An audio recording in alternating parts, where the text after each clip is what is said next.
नमस्कार।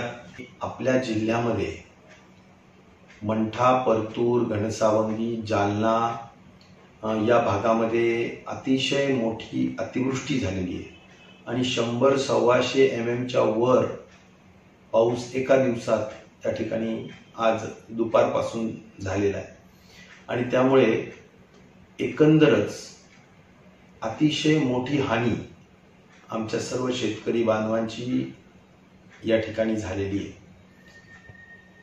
जी मी माहिती घेतली तहसीलदारांकडून, कार्यकर्त्यांकडून, कलेक्टर साहेबांकडून आणि कडा विभागाच्या अधिकाऱ्यांकडून, तर यावरून एकच मला सांगावंसं वाटतं की सगळे ओढे नाले सर्व तुडुंब भरून वाहत आहेत।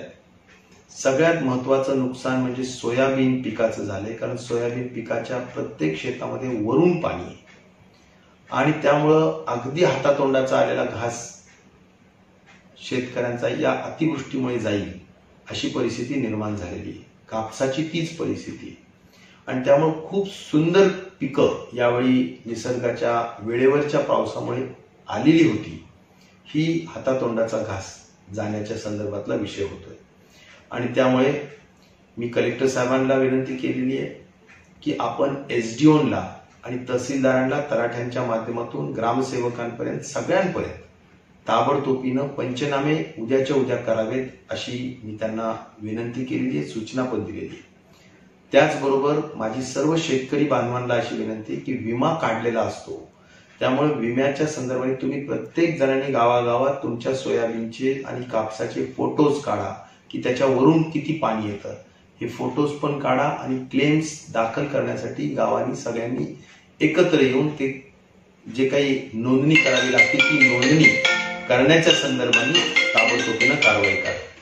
तर हा एक महत्त्वाचा विषय आहे जेणेकरून आपल्याला विमा मिळवला पाहिजे। नंबर 3, आज पिकांचं नुकसान मला दुसरं महत्त्वाचं आहे की ज्या ज्या आपले जनावरांना गमावले असतील, काही वाहून गेले असतील, तर त्याही बाबतीत ताबडतोबीनं नोंद घेऊन त्याची नुकसान भरपाई सुद्धा दिली पाहिजे। नंबर 3, पिकाची पडझड जर झाली असेल त्याच्याही बाबतीत ताबडतोबीनं पंचनामे झाले पाहिजे आणि गावकऱ्यांनी सुद्धा ते करून घेतले पाहिजे जेणेकरून अतिवृष्टीमध्ये अशा पद्धतीच्या पडझडीला पैसे मिळतात। नंबर 4, बऱ्याचदा आपली काळीची जमीन वाहून जाते, नदीचं पाणी, ओढ्याचं पाणी शेतात घुसल्यामुळे आणि संपूर्ण पोत असलेली जी काळीची जमीन आहे ती वाहून जाते, खडक उघडा राहतो किंवा अशा पद्धतीनं माती वाहून गेल्यामुळे नापिकी येते आणि म्हणून त्या बाबतीतलाही पंचनामा व्हायला पाहिजे। म्हणजे पिकांचा पंचनामा, शेतीचा पंचनामा, जनावरांचा पंचनामा आणि घरांचा मोडतोडीचा पंचनामा, पडझडीचा पंचनामा हे व्हायला पाहिजे।